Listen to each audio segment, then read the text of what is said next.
it's not anything to be ashamed of to say, well, it kind of looks like that structure's worked quite well for the entire duration of mankind, and so maybe we mess with it at our peril. You're hearing about family values from the childless and unmarried. Don't follow them.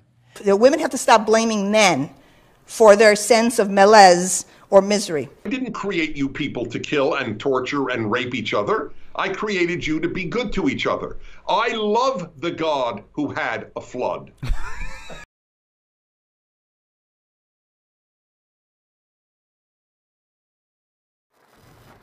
Hey guys, so yesterday I finished the Tim Pool video on the thread in which someone said that we are in an information war and we're lagging behind, and he's right.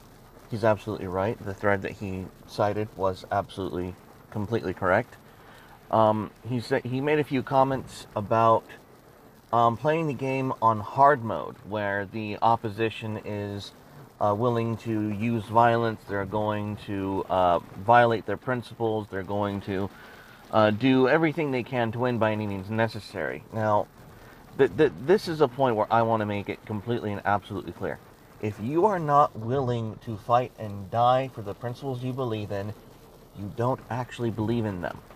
So stop saying you do. If you're not going to get violent at some point in defense of these principles, you don't believe in them. So stop saying that it's quote-unquote hard mode when you're not actually fighting for your principles. You're just, not fighting as a form of fighting. That's not fighting. Stop saying that it's fighting when it's not.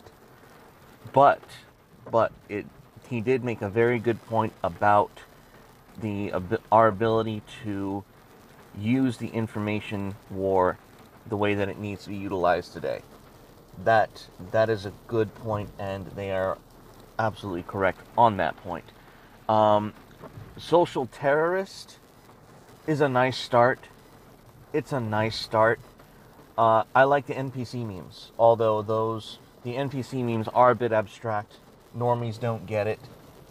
I personally, because I think about what progress means to these people, what progress actually means in society. And we basically measure progress, those that we say are the most progressive, the most tolerant, they have the highest value of equality. We're measuring progress in terms of comfort. And that's not necessarily a good metric. I don't think comfort should be the ultimate end-all be-all for progress. And that's what we're measuring it by. We're measuring it by how easy life becomes as time goes on. That does not necessarily mean that you as an individual or society at large is becoming progressively better, superior, or even more efficient or effective. So I don't like the subcontext behind the word progressive, because the metric by which it's measured is inherently flawed, because it's based on comfort. And when you base your idea of progress on comfort, it's not actual progress, because you're not becoming stronger, you're not becoming faster, you're not becoming smarter, you're not becoming more intelligent, you might be able to use more sophisticated tools, but your own ability to adapt and to be able to create new things is not necessarily enhanced. So I would not call that progress. I certainly wouldn't call it an improvement. It's more comfortable. It's less arduous, yes. And certainly at the upper top echelons of society, there is some big brain that made it easy for you. That's not necessarily a progress in society at large. And to me, that's a form of self-domestication is what we're doing. Progress is essentially self-domestication at this point. We're becoming too comfortable. Life is getting easy, and that's not necessarily good. That's not necessarily a good thing. There is a part of humanity. There's a part of the creature that wants to be in labor, that they want to be in creation, in machina. They want to be in motion. That is the entire point of being a human being. And when you get to the point of post-scarcity, you're no longer in motion. There's no longer need for motion. You become decadent and weak. And we're already becoming weaker in terms of the fact that we measure progress by comfort. That's not a good thing.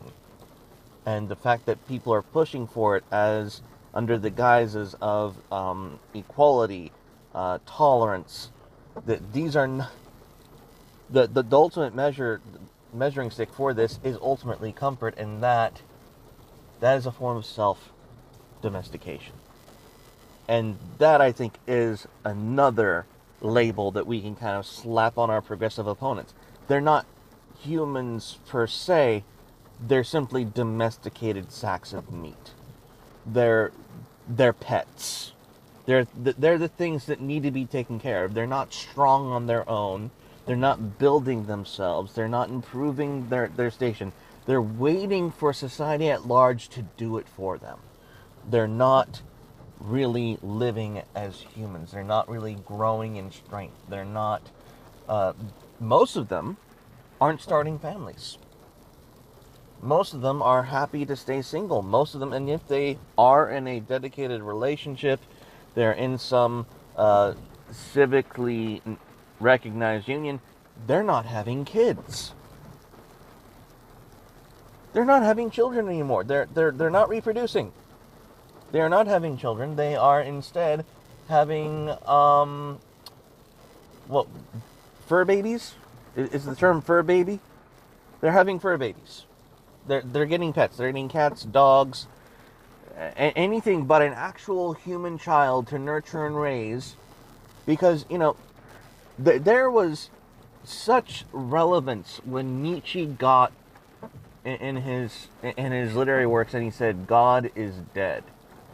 That was a profound moment, and what he meant by that, and most people miss it entirely, Nietzsche lamented that God was dying.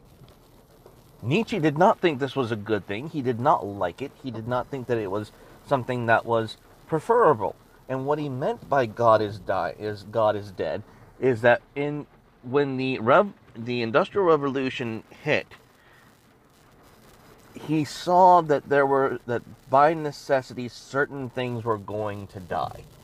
Certain things were going to be phased out. And one of the things that was going to be phased out by this Industrial Revolution was the agrarian lifestyle, the relationship in which the common man, the common man in society, the base unit of the structure of society, was no longer connected to the earth. He was no longer connected to the field, the wine press, the threshing floor, the oh my goodness, the grinding stone, the miller's stone that they would use to grind the grain, and the oil press. All of these ancient agrarian tools that they would have used to bring in the harvest, to till the land, to nurture the land, to bring the land back to life. You know, there is a process of renewing the soil. And I don't think anyone listening to me can off the top of their head tell me how that even operates.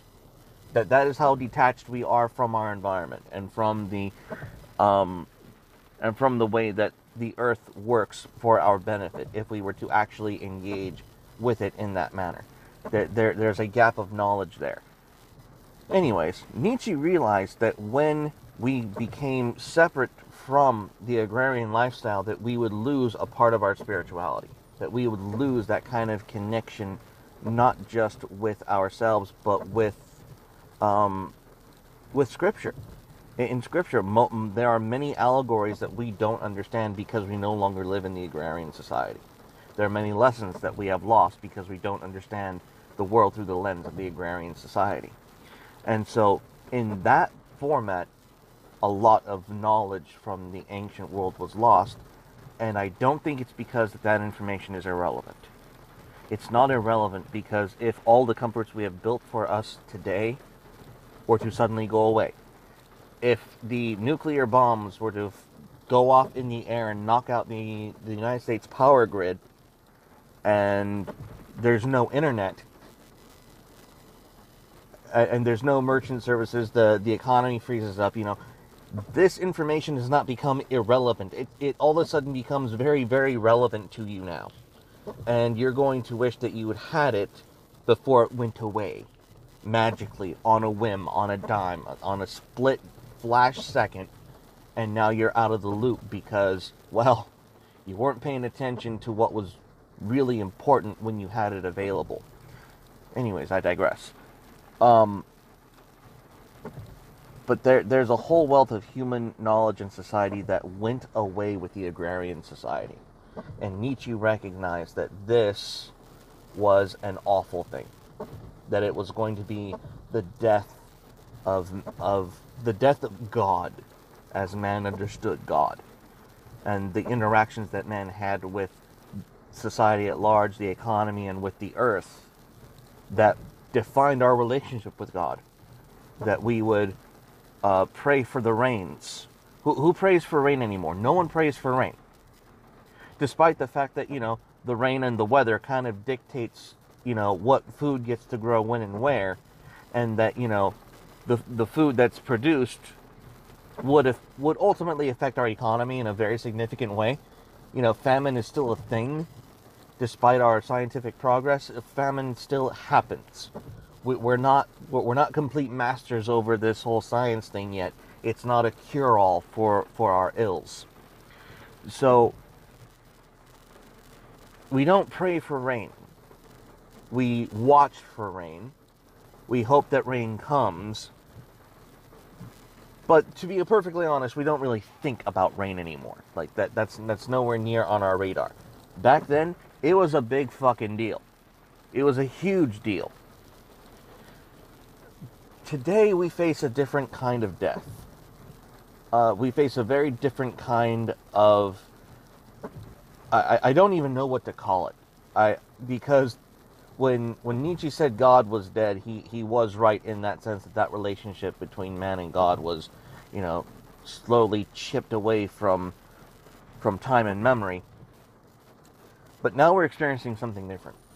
Now we're experiencing the death of humanity, the death of the carnal soul, the thing about humans that makes them hunger, that makes them want to engage in the outside world, the thing that makes them want to compete, the thing that makes them want to innovate, the thing that makes them want to make society work at all. What we don't understand is that postmodernism and this push for post-scarcity and this push for harmony and peace, it is going to kill humanity. It's going to kill the very thing that makes us human. And that to me is frightening, because it's happening slowly and surely. That this is what they're fighting for.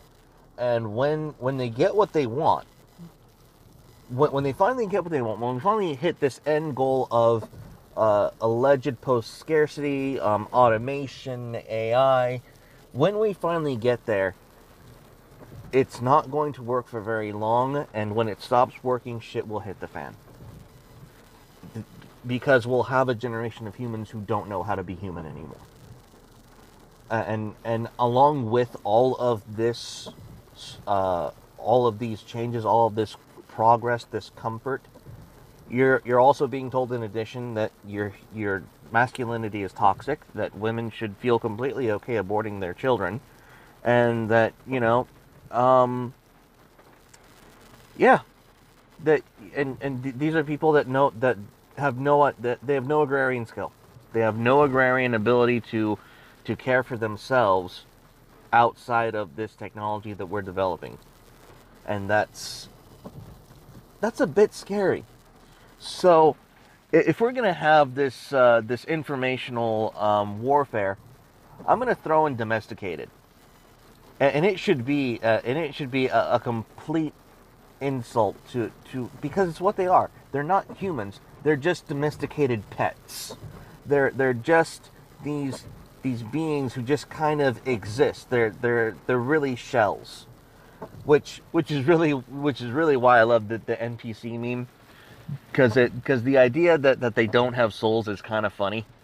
It really is very humorous to me, because it really is. They're so predictable. You can say one thing and an expected response comes right back out at you.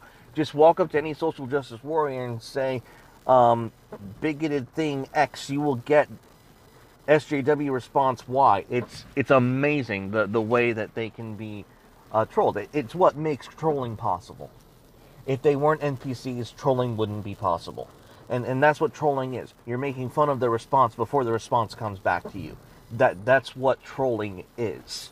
And the NPC meme is right on point. But I just wanted to give my thoughts on the self-domestication of mankind and how we need to stop this domestication, because it's not going to go anywhere good. It's not going to go anywhere that we want to go. It's not good, because it's not who we are. It's not, as humans, it's not what we are. We need to fight for the right to be human.